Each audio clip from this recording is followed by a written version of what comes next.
Good morning all of you. मैं doctor Asavari हिरवे, शासकीय महाविद्यालय पीवाईटी पीजी ऑटोनॉमस कॉलेज दुर्ग।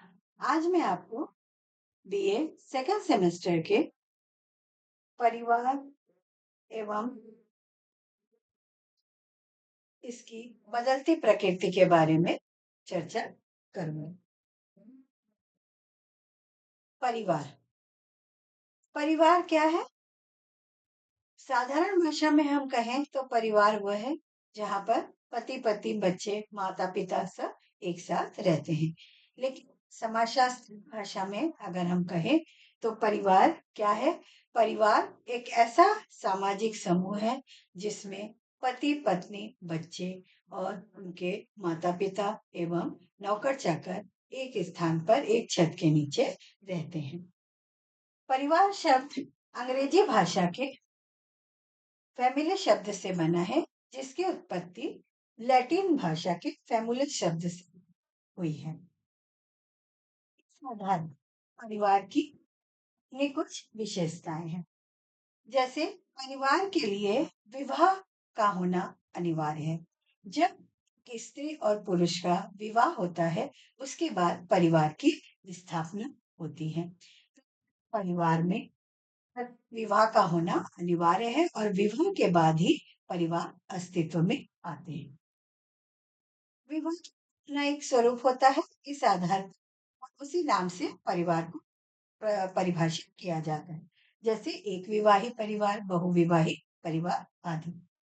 परिवार का अपना एक वंश नाम होता है, जिस आधार पर परिवार में बच्चों के नाम या उनका नामकरण संस्कार के समय उनका वंश नाम के आधार पर यह परंपरा हर पीढ़ी हस्तांतरित होती चली जाती है। पर किन प्रकार परिवार की प्रकृति या विशेषता के आधार पर हम परिवार को निम्नलिखित भागों में बांट सकते हैं। पहले, संख्या के आधार पर। संख्या के आधार पर का मतलब है कि परिवार में जो सदस्य हैं उनकी संख्या कितनी है। जैसे अगर परिवार में सिर्फ पति पत्नी बच्चे हैं तो वह एकांकी परिवार। अगर परिवार में पति पत्नी बच्चे माता पिता आदि और उनके बुआ चाचा लोग हैं तो उनको संयुक्त परिवार कहेंगे।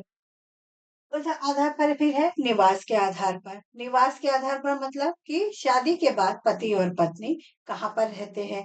अगर वह पिता के घर पर रहते हैं तो पितृ स्थानीय परिवार, माता के घर में रहते हैं तो मातृ स्थानीय परिवार। अधिकार के आधार पर, अधिकार के आधार पर मतलब कि जहाँ पर किसकी सत्ता चलती है, पिता की सत्ता या माता की। अगर पिता की सत्ता चलती है तो वह पितृसत्तात्मक परिवार कहलाता है और माता की चलती है तो मातृ सत्तात्मक परिवार कहलाता है। अधिकार के आधार पर, उत्तराधिकार के आधार मतलब कि जहाँ पर कि जो हमारी पैतृक संपत्ति है वह किसके द्वारा किसको हस्तांतरित की जा रही है। अगर पिता के द्वारा पुत्र को हस्तांतरित की जा रही है पुत्र सत्तात्मक, या पिता के उत्तराधिकार के आधार पर उसकी सत्ता पुत्र को मिलेगी। फिर वंशज, अब किस आधार पर हमारे परिवार का वंश चलता है। माता के स्थान पे भी चल सकता है, पिता के स्थान पर, और कभी कभी उभयवाही भी, मतलब पिता और माता दोनों ही लोग सरनेम लगा करके उसको अपना वंश नाम के वंशावली चलाते हैं। विवाह के आधार पर, विवाह के आधार पर मतलब कि एक विवाही बहुविवाही आदि। परिवार के दो पक्ष होते हैं, एक संरचनात्मक, दूसरा प्रकारात्मक। संरचनात्मक रूप में परिवार क्या है? पति पत्नी और बच्चों से मिलकर बना हुआ एक सामाजिक समूह है। परिवार में कम से कम तीन संबंध पाए जाते हैं। पति पत्नी के संबंध, माता पिता एवं बच्चों के बीच संबंध, और तीसरा भाई बहनों के बीच के संबंध। अपने रूप में, सकारात्मक रूप में परिवार ने परिवार के सदस्यों की आवश्यकताओं की पूर्ति के रूप में कार्य करता है। उनके लिए रचनात्मक प्रभाव करता है। उनकी जो है जो भी समस्याएं हैं उनको दूर करने का प्रयास करता है। उनकी सारी आवश्यकताओं को पूरी करने का काम परिवार का ही रहता है। समाज में परिवार की बदलती प्रकृति।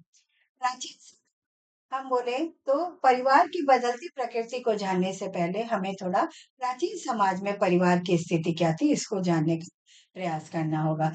प्राचीन समय में जो परिवार की स्थिति वो ऐसी थी कि संयुक्त परिवार का ज्यादा महत्व था। अधिकतर संयुक्त परिवार पाए जाते थे। परिवार में पिता की ही सत्ता चलती थी। जो पिता ने कहा वही सभी को मान्य करना होता था।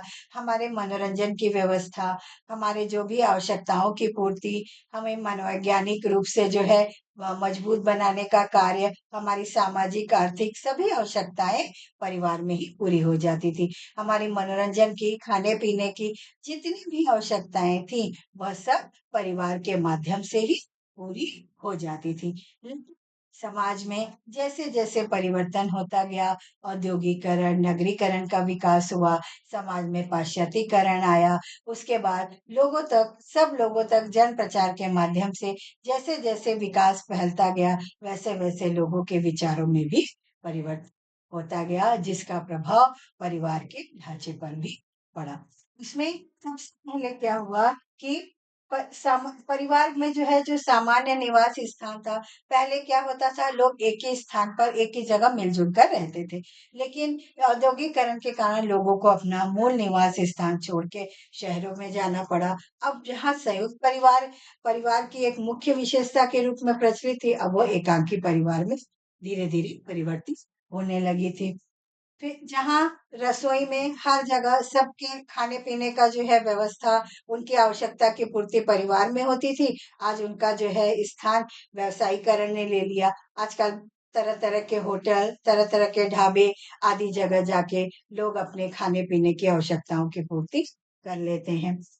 सामान्य संपत्ति, जहाँ समाज में परिवार में जो भी संपत्ति होती थी उस पर पूरे परिवार का समान अधिकार होता था और लोगों की आवश्यकता की पूर्ति भी जो एक व्यक्ति कमाने वाला होता था वो पूरे परिवार की आवश्यकताओं की पूर्ति करता था। लेकिन अब क्या हो गया कि परिवर्तन के कारण वह स्थान लोग अपनी अपने आवश्यकताओं की अपने अपने पैसों की जो है पूर्ति आवश्यकता की पूर्ति स्वयं करने लगे थे। पूंजी निवेश भी स्वयं करने लगे थे। लेकर के नहीं, बल्कि अपने स्वतंत्र रूप से अपनी जो उनकी आवश्यकता की पूर्ति है उसको करने लगे थे। परिवार में मुखिया की तो सत्ता थी, अब उसमें भी परिवर्तन आ चुका था। अब लोगों को इतना ज्यादा पढ़ने लिखने से शिक्षा की जानकारी, तकनीकी जानकारी आदि के कारण जो स्थान लोगों ने अपनी जो है आवश्यकता की पूर्ति या अपनी जो भी समस्याएं थी उनको, जो भी उनका समाधान था उनको स्वयं वो ढूंढ लेते थे। अब मुखिया का स्थान उतना प्रमुख नहीं रह गया था। इसके अतिरिक्त परिवार में अस्थायीपन आ गया। मतलब जो परिवार पीढ़ी दर पीढ़ी एक ही स्थान पर रहते थे, अब उसके कारण क्या हो गया कि अब वह पैसा कमाने के लिए या पश्चिमीकरण, नगरीकरण के प्रभाव के कारण वह गांव छोड़ करके शहरों की तरफ जाने लगे और कभी-कभी अपनी आवश्यकता की पूर्ति के लिए अगर मकान छोटे हैं तो उनको बेच भी देते हैं या वह स्थान छोड़कर दूसरे स्थान चले जाते हैं।